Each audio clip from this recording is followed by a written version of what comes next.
Oi, turma, do livro Francisco de Assis, João Nunes Maia e o Espírito Miramês, no capítulo 24, do Oriente ao Infinito, na quarta parte. Francisco de Assis nunca permanecia em descanso prolongado. Onde quer que estivesse, aproveitava o tempo para algum serviço de Deus. Quando, de uma de suas idas à cidade eterna, em uma de suas andanças pela grande metrópole, dirigiu-se a uma grande feira de frutos comestíveis e trabalhos manuais muito em voga na época. Os mercadores, ao vê-lo, pois a sua fama de santo já tinha corrido mundo, gritaram chamando: Pai Francisco, por favor, fala para nós alguma coisa que nos sirva para toda a vida. Fala sobre o que for melhor para nós, que vivemos toda a vida no comércio. Aproximando-se, Francisco abraçou a todos com carinho e amor, passou os olhos nos feirantes, que os circundavam satisfeitos, e falou com ênfase e bondade: Meus filhos, no ato de comprar ou vender, não esqueçais o sorriso, pois ele é o prêmio da vida, para a vida de todos. E sorrindo, despediu-se dos feirantes, deixando a sua paz para a paz de todos. Francisco peregrinava com um punhado de discípulos por Spoleto, Terni, Rieti e Áquila. Trazia no coração a necessidade de integração com a natureza, de ar não somente aos semelhantes, como assevera o Evangelho, também tinha fome de amar tudo que manifestasse a vida e palpitasse a presença de Deus. Eram de grande valia para ele as oportunidades de expandir o seu amor por alguma coisa ou por algum vivente, fosse qual fosse a sua natureza. Sabia combinar a sua condição com aquelas dos que com ele participavam na linha do progresso espiritual. Tinha razões para isso, por encontrar na vida do Divino Mestre quadros que o levavam ao amor mais puro e universal.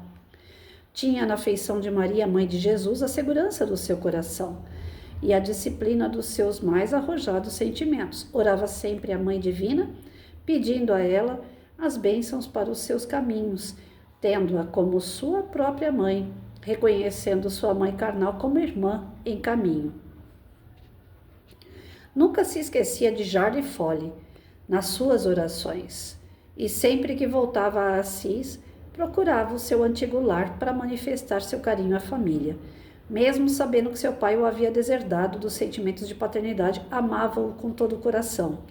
Tinha tempo e era o seu maior prazer visitar os servos do Senhor, Pedro Bernardone, e consolá-los com o seu verbo inflamado, fazendo-os conhecer Jesus, senão o seu evangelho vivo que destrói a morte. Francisco, que chegava a Terni, ou Terni, eu não sei falar, gente, ouvindo um melro a cantar, de modo a parecer um desafio ao seu próprio dom, aproximou-se do pássaro e cantou com ele um dueto sem precedentes. Francisco e o pássaro cantaram as duas vozes, e passado logo o tempo naquela arte, o poeta humano, não suportando o ritmo da ave cantora, pediu para parar. O pássaro deu umas voltas em torno de seu companheiro, desdobrou-se em uma sinfonia estridente e desapareceu, como por encanto, em uma grande extensão de árvores próximas. Com mais alguns quilômetros de caminhada, Francisco deparou com uma multidão de peregrinos que vinha ao seu encontro. Francisco, emocionado com tanta gente ansiosa pela sua palavra, na palavra de Cristo, começou a pregar o Evangelho.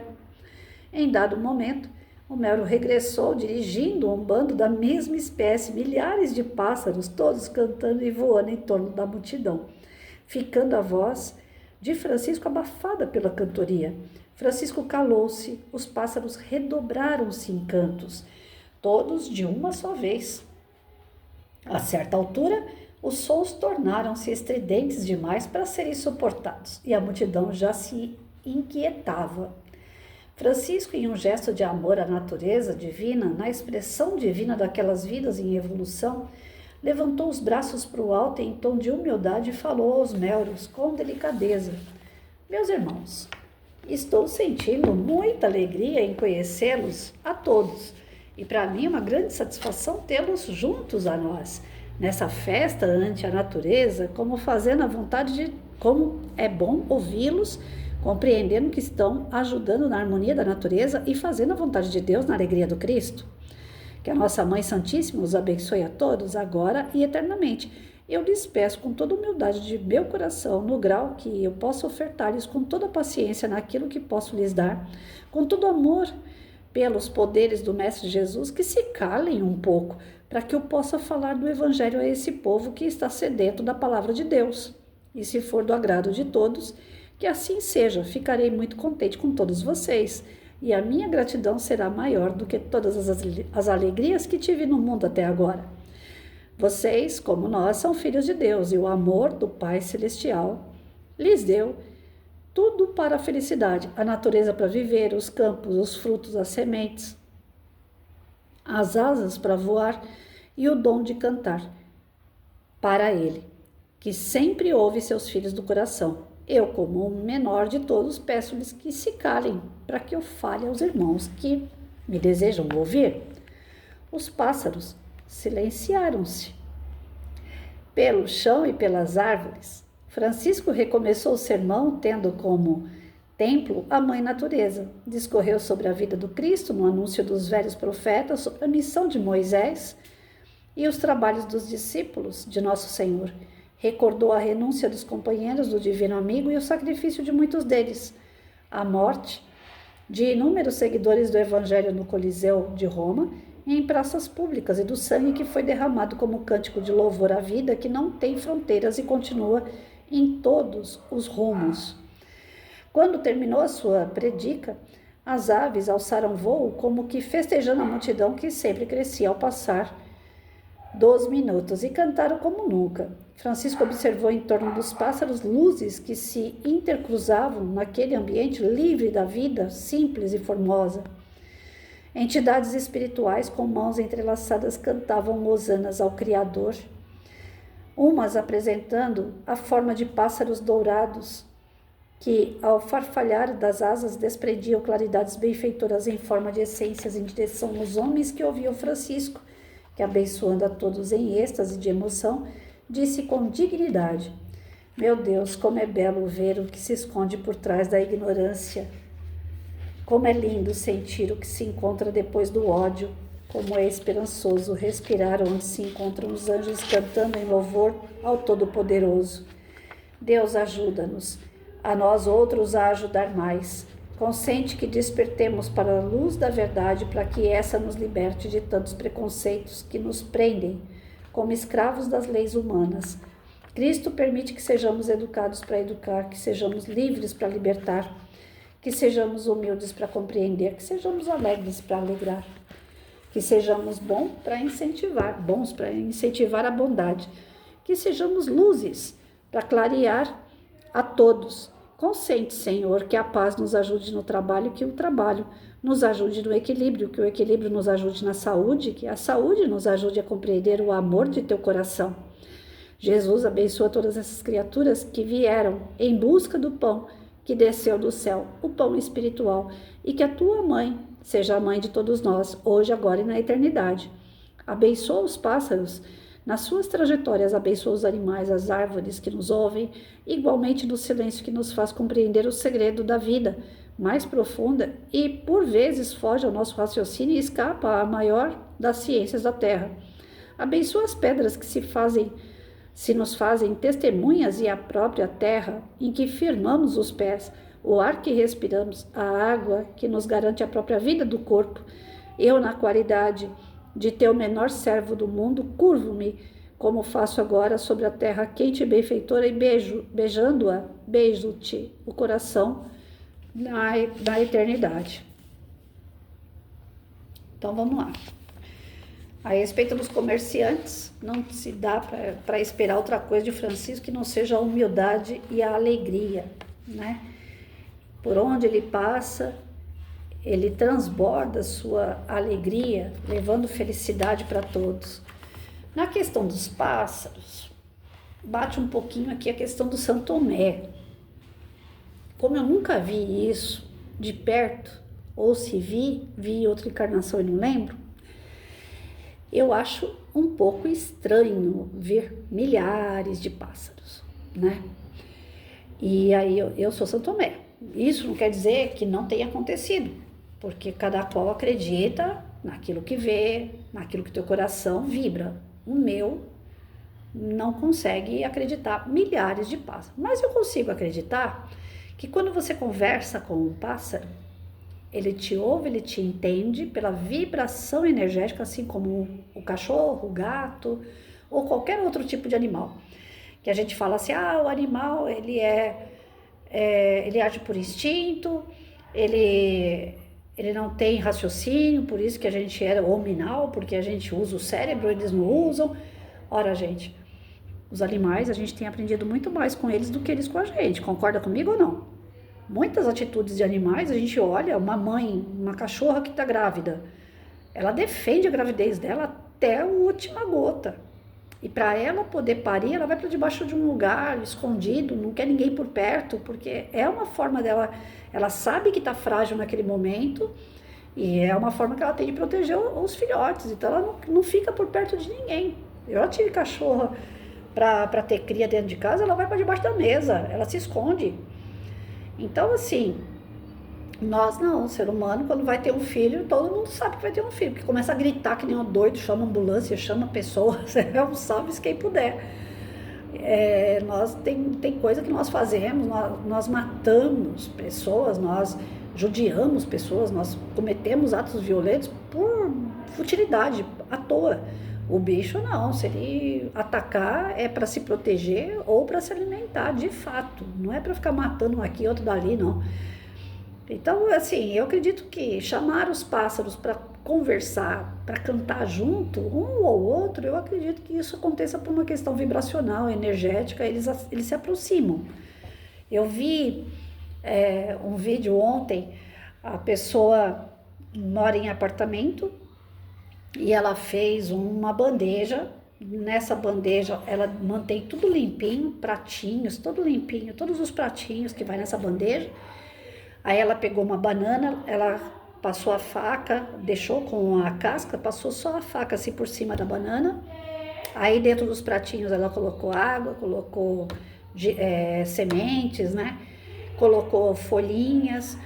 Aí eu não sei para que serve, mas deve ser para beija-flor. Não tinha água, não tinha nada, só tinha um pêndulo. Ela colocou o pêndulo pro lado de fora, a bandeja, com todas essas coisinhas na bandeja. E veio um passarinho, e é na janela da cozinha dela isso.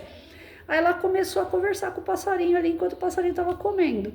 Aí ele voou e voltou para a bandeja. Quando ele voltou com mais 3. A bandeja cabia exatamente os 4 passarinhos. E todos eles agitados, do tipo assim, você demorou hoje, sabe? Reclamando. Aí ela escreveu, né? Mas eu acho que é brincadeira. Ela escreveu embaixo, ainda ficam reclamando que eu demorei para servir. Mas era um diálogo travado ali entre a pessoa e aqueles 4 passarinhos. Então, assim, poucos animais em volta, eu até acredito que Francisco consegue trazer para perto, porque pessoas normais com uma vibração muito menor eu já vi. Agora, ele tem uma vibração estrondosa, né? Ele tem uma energia maravilhosa, pura, verdadeira de amor. Então, não duvido que aconteça, mas também sou São Tomé, não acredito totalmente que sejam milhares de espécies que estavam ali com ele. Nós podemos conviver bem com a natureza. No fim das contas, não interessa se tinha 1 ou 1 milhão de pássaros em volta do Francisco. O que interessa para nós, nós podemos conviver bem com a natureza. A gente não convive bem por conta do nosso orgulho e nosso egoísmo, que ainda são as 2 chagas que são discriminadas, que são as piores que o ser humano pode ter, que dá frutos em outras chagas, né? E que Jesus, ele fala, você tem que extirpar esses dois defeitos. Orgulho e egoísmo, eles não deixam vocês andarem, caminharem, desenvolverem. À medida que a gente começar a ser mais humilde, mais amoroso, ser benevolente, ser caridoso, à medida que a gente começar a entender que o amor verdadeiro é algo que a gente vai exercitar e vai produzir naturalmente no futuro, que não é aquele amor de novela, de o Romeu não vai ficar com a Julieta, que o nosso amor ele transcende a tudo isso, a todos os tempos, a todos os lugares, a todas né, as dinâmicas de uma vida, quando a gente começar a entender que o que nós queremos para nós é o que nós devemos desejar ao nosso próximo, que nós devemos amar a Deus realmente acima de todas as coisas, e não amar o nosso ego, amar a nossa... Às vezes a gente, eu amo meu filho mais do que minha própria vida, tá? Mas e Deus? Como é que você tem a relação com o teu Deus, né? Então, assim, nós temos uma relação muito forte com os animais porque nós viemos dali da classe animal. Nós temos uma relação muito importante com eles, que é para que a gente se evolua e eles venham acompanhando os nossos passos. Por isso que tem os animais domésticos, né? Tem os animais selvagens, cada qual na sua classe. E eles vão se desenvolvendo na sua classe de animal, assim como nós aqui. Mas existe, sim, a possibilidade da gente conviver bem com tudo isso, com os animais, com as árvores, com as flores, com o céu, com o clima. Olha só, gente, blusa de frio em pleno verão. O que está acontecendo? Por que nós tivemos dias e dias e dias e dias de chuva? Não foi assim como sempre é no verão. No verão começa a esquentar no final de novembro, começo de dezembro, aí vem a chuvarada porque esquenta demais, é uma troca de estação. Mas nós tivemos aí 15 dias de chuva. E aí vem frio, um frio de blusa grossa. No verão, isso aqui é falta de conviver bem com a natureza. E ela tá trazendo pra gente o toma lá da cá, né? Já que vocês me maltratam, então tome de volta. E não é de agora, mas tá agravando. Ciclone no Brasil não tinha, tem. Agora tem, né? Tsunami, todo mundo fica aí falando de tsunami, brincando na internet, que olha, tsunami lá de Santos, tsunami do Guarujá. Não duvido muito, daqui a pouco nós estamos vivendo os verdadeiros tsunami aí, porque tsunami nada mais é do que as limpezas. Como o Divaldo mesmo colocou em Transição Planetária, ele falou sobre a Indonésia, o que aconteceu ali. Ali fazia parte do processo da transição planetária, a limpeza de tirar tudo que é espírito que não vai para frente de jeito nenhum, que está acomodado na drogadição, na promiscuidade, e que estava naquele lugar ali. Veio o tsunami, levou tudo, opa, vão embora, porque agora vocês não voltam mais aqui nesse planeta. E aí a gente fica brincando com essas coisas. Natureza não se brinca, se respeita. E nós devemos respeito a ela, porque tudo que nós precisamos está na natureza. O resto é supérfluo. O resto é supérfluo, mas o que tem na natureza é o que nós precisamos. Nós precisamos da madeira dela para ter móveis, nós precisamos da natureza, do petróleo para fazer o carro andar, para ter um gás para cozinhar, nós precisamos da natureza. E aí o lugar que é fonte da nossa vida, nós destruímos em razão de orgulho e de egoísmo. Francisco vem e quebra tudo isso. Ele fala, olha, dá para conviver bem, gente, com amor, com alegria. De onde você retira seu pão, agradeça, seja grato e não haja com violência. Em todo lugar que você deixar o rastro de violência, ela vai voltar para você. Em todo lugar que você despejar o seu amor, ele volta para você. Então, Francisco é amor, Francisco é alegria. E ele desenvolve isso em nós, querendo ou não, não tem quem não leia isto e não vá mudar alguma coisinha lá dentro. Eu vou para o meio do mato, agora já faz tempo que eu não estou indo, mas quando eu ia para o meio do mato, que eu fazia uma vez por semana, as minhas andanças aí no meio do mato, eu vou pegando trilha, aonde o carro passa, né? Porque eu não ando, eu ando de carro. Mas trilhas de carro. Teve um lugar em Nazaré Paulista que eles estavam abrindo rua. Então era barranco, trator passando e abrindo rua. Então tinha acho que 1,5 metro mais ou menos de altura assim do meu lado de barranco, dos dois lados do carro. O carro cabia certinho ali. Se o motorista errasse um pouquinho para o lado direito e lado esquerdo, a gente caía, porque eles abrem a rua. O barranco eles cortam e deixam uma vala em cada lado, que é para a água escorrer. E aí, se o carro derrapa ali, o pneu caía dentro da vala. Exato, o tamanho exato de um carro. E eu fui para o meio do mato ver isso e eu fiquei impressionada, porque até então eu não tinha visto ainda como é que se abre uma rua. Eu fiquei impressionada, porque corta-se um monte de árvore para isso. Não é fácil você ter uma vida mais acomodada, né? Mais A gente tem que ter respeito. Porque além de não ser fácil, ela sacrifica a natureza. Então vamos fazer aquilo que é necessário, com alegria e com amor.